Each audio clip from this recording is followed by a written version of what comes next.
whiteboard, ang itsura ng vector natin is going down. Pagpalagay na nating line iyan, anak. Kayo naman ay mga STEM, maanong imagination natin. So this one is a line and another line natin.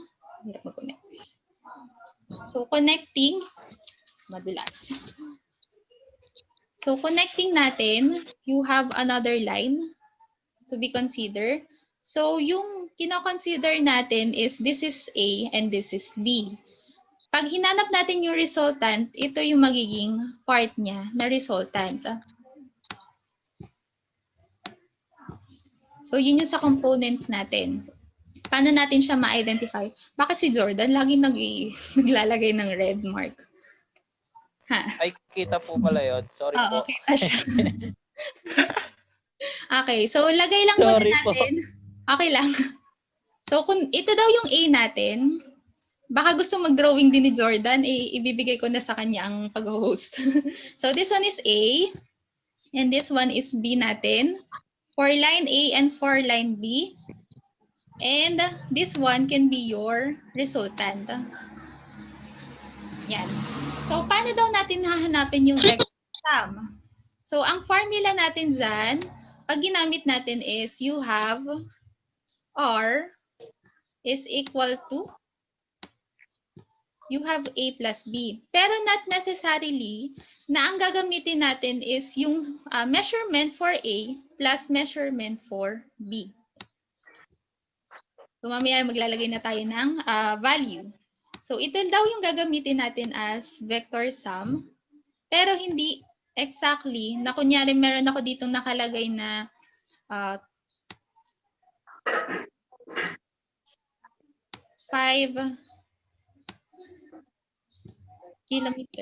kilometers natin.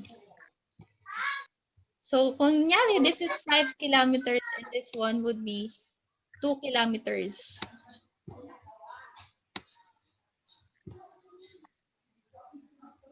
So, for that, hindi naman necessarily na i-identify agad natin siya na 5 plus 2. So, take note of the direction. So, for example, yung direction natin, you start with A. So, A natin going to south. So, 5 kilometers, lagyan natin siya ng direction para ma-consider natin siya as vector. So, 5 kilometers south. Then, the next one is, ano yung measurement natin going to the right? So, that is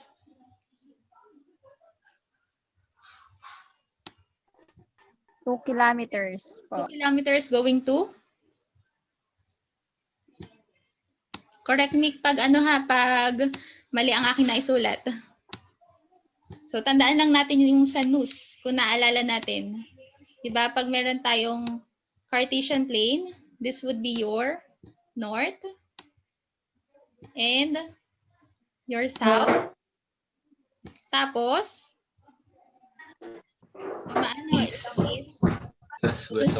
natin dyan, history, kasama din siya. Gagamitin din natin yan sa physics. So, bakit importante ang measurement natin na yan? So, kung i-relate natin yan sa mathematics, so we can consider that this one is a right triangle.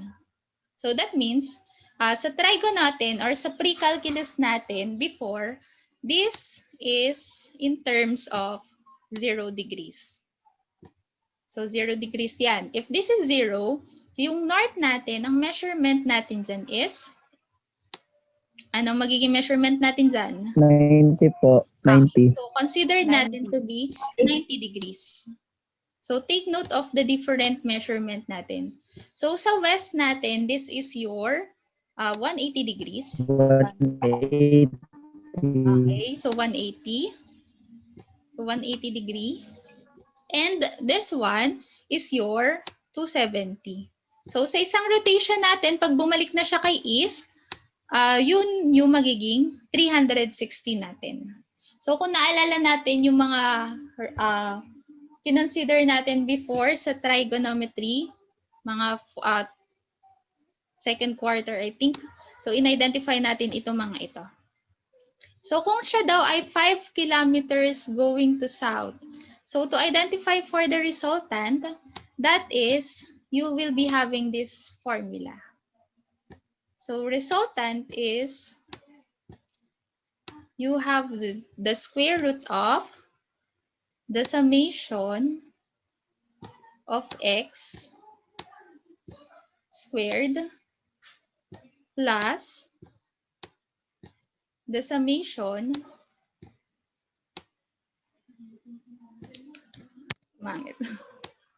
so summation of y squared. So, paano natin siya ma-identify? For example, dun sa x muna natin, for x ng a natin. So, you will be having two values.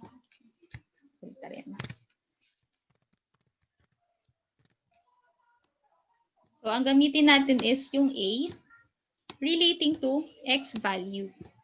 So, pag x, ano nga yung sabi ko sa inyo? In trigonometry, ano yung connected na trigonometric value for x? Diba you have sine, cosine, tangent? Yung three main natin na trigonometric functions. Alin kaya ang i-consider natin to be the measure of your x? Anyone? Bennett?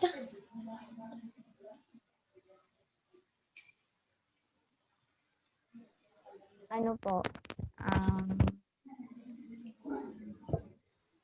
Vector I, ano daw? Anong B minus R po.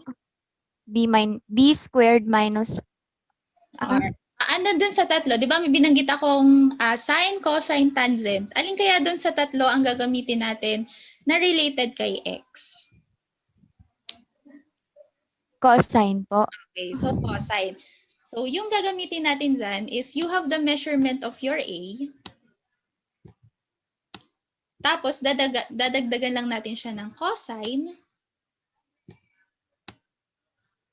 Pagpasensya na ang sulat, theta. So, yung theta, depending on the measurement or dun sa direction natin kinoconsider. So, dito, ano yung A natin? So, yung A daw natin na nakasulat is 5 kilometers. So, isusulat natin siya as 5. So, you have 5. Then, you will write cosine. So, pakihanda ng mga calculator with you para sa ating value. So, you have cosine. Since siya ay going down, papunta daw kay south. So, sabi natin ang south is measuring 270 degrees. Yun pa rin ang ilalagay natin. You have 270 degrees. Okay, may tanong ba dito? So, this is for your a sub x. Then, the next one, pag you have a sub y naman, since ang cosine natin is for x, ang gagamitin naman natin for a sub y is the tangent, sine naman. So, you have a again. Then, you have sine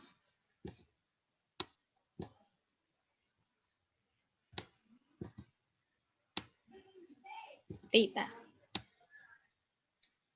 Sa tingin nyo, magbabago yung ating measurement ng degree? May pagbabago ba siya? Wala po. Okay, so wala. Ang iano natin is 5 pa rin siya, pero you have sine 270 naman.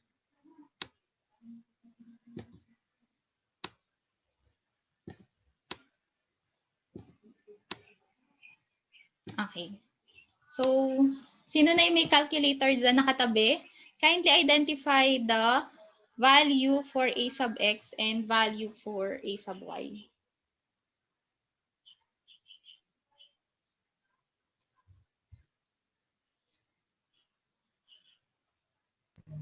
Sino pwedeng magbigay ng value sa akin? Zero po yung sa ano. Sino nagsasalita? A sub x. Ah.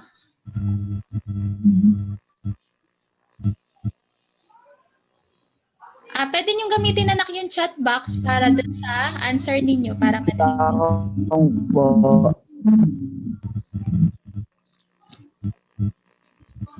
Yung sa ano po, A sub x, Ah, 0 po. okay. So, why 0 siya? Kasi, automatically, di ba, ang nakikita nyo is this one. Focus lang siya kay vertical or y-axis. So, automatically, pag hinanap niya yung ating cosine, that is 0. Okay. How about for a sub y? Negative 5. Negative 5. Okay, so negative 5 naman. So ito, madali pa siya kasi quadrantal yung ginagamit natin na angle.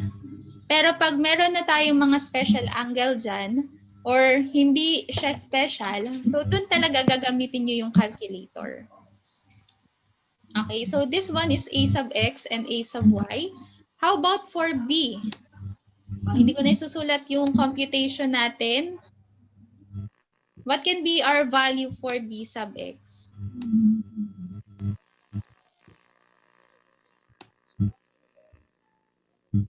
Who would like to show his or her answer for this one? Nawawala si Jermaine.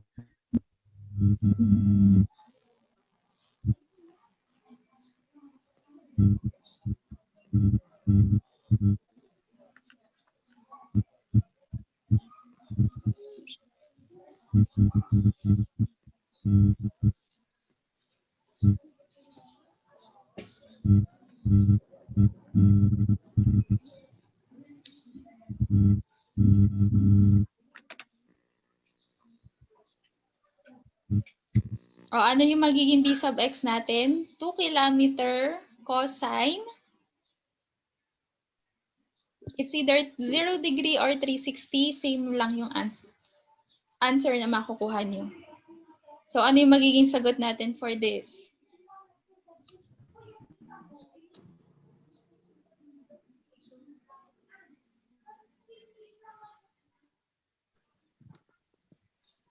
May nagko-compute ba? 2 po. Ang sagot natin dyan is po. positive 2. So, why Positive 2. 2? Because it is in positive form. So, madali kung meron kayong ini-illustrate para mas makita nyo kung saang part siya makikita. So, ito ay checking din para malaman nyo kung tama ang inyong sign. So, if you have 2 for b sub x and for b sub y natin is 0 po. okay. So, yun naman yung magiging 0 natin kasi nasa x, considered natin na nasa x-axis, wala tayong makikita dyang y part. So, that is 0. So, paano naman natin hahanapin yung summation of x? So, for summation of x, lahat nung nakikita nyo, kailangan. So, okay naman tayo dito, anak. Pag-identify ng a sub x, a sub y, b sub x, b sub y. Kung paano tayo maghanap ng resultant. Okay na po. Okay na. So, wala nang tanong dyan. Save ko lang muna.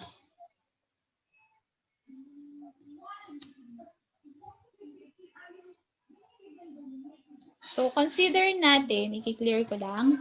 Wala nang tanong tayo dito, ano? So, consider natin that to find for summation of x. So, that is, lahat ng may sub x natin ang pagsasamahin natin. So, since meron lang tayong dalawang vector doon, that is a sub x. You have the formula of a sub x plus b sub x natin.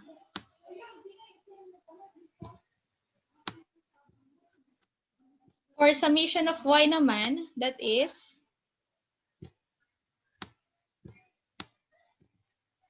yung a sub y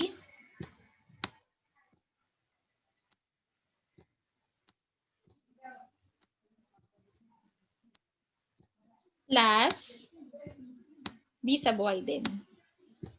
So, hopefully makatulong ito sa inyong pagko-compute or pagsosolve ng ating mga activity sheets para mas mataas yung inyong makukuhang scores. So, for that summation, again, what is the value of A sub X natin on our previous example? Meron bang nakakatanda dyan ng value natin? 0 po. Okay, so we have 0 plus our value of B sub X is Negative 5. Negative 5. really Negative 5. negative 5 ba? 2 po. Value of X natin. Positive 2 po. Okay. Ilang ko na? Nasaan ang negative 5? Nandun sa ito. A sub Y po. This is negative 5 plus, what is your value of B sub Y? 0. 0 po. Zero natin. Okay? So, hahanapin lang natin yung summation nila para idadiretso na natin dun sa value. Sakit. 0 po, 0. So, nagulat Mura na naman ako doon. Anong sagot natin dun sa 0 plus 2? Parang elementary lang. You have? 2 yata. Ito po. Okay, Opo. then sa Y natin is negative. Negative 5. 5. So, pwede na natin ngayong hanapin ang resultant. So, for your resultant, sabi natin you have the square root of your summation. So, your summation is 2. So, 2 natin. So, 2 squared plus yung summation ng ating y. So, ilalagay lang natin, take note, negative 5, baka mapagsama nyo yung minus at plus, ay magkakamali din kayo ng sagot dyan. So, lagyan natin ng parenthesis, then negative 5 squared. Square. Oh, 5 squared. Then, what will Over be our value? So, final answer na square lang. root of 4. So, you have 4 and you have 25. Your answer for this one Square is root of square 29. root of Square root of 29. plus Square root of 29. 29. square root of 29 po. 29. Square root of 29. Pero, Positive 29 since naman. naka-radical yan, we would come up to decimal form. So, hanapin ang square root of 29, then round it off to 2 decimal places. 5.39. So, 5. 5.39 po. Okay. So, round it off na siya. 5.39. Apa. 39. Yan. So, yung 5.39, you will be having, again, the direction. So, ano yung nag-itsura ng direction natin doon? So, since connect natin from the end of B, going to start of A natin. So, paano yung ating magiging direction doon? So, di ba pag ganun yung ating... Southeast. Southeast. Southeast po. Okay, so, ilalagay lang natin 5.39. Then, what would be the unit? Don't forget the unit na ginamit natin. Kilometer. Okay. Diameter So, po. anak ang mga unit, lalo na pag you're talking about the resultant or any vector or scalar.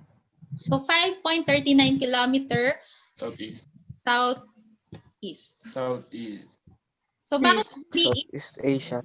Oh, Southeast Asia. So, yan yung ating magiging value. Na. So, ganun lang pag naghahanap tayo ng resultant. So, pagdami ng mga terms natin or pagdami ng ating vector, paghaba lang ng inyong pag-identify. So, iisa-isahin lang natin, may calculator naman kayo, para ma-solve natin ang mga parts na yan. May tanong pa ba dito?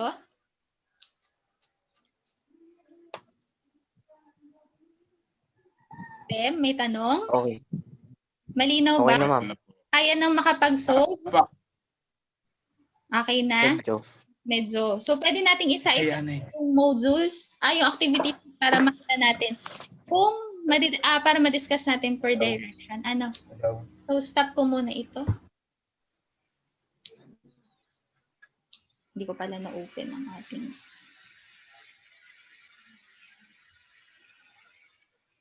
Katabi nyo naman dyan, anak, ang inyong mga activity sheet. Ma'am, wait lang po. No, sige. Yung mga hindi katabi ang activity sheet, ay muna. Ang focus natin ngayon is 3 and 4. Habang may time pa naman tayo. Kukuha lang po. Oo, kuha muna.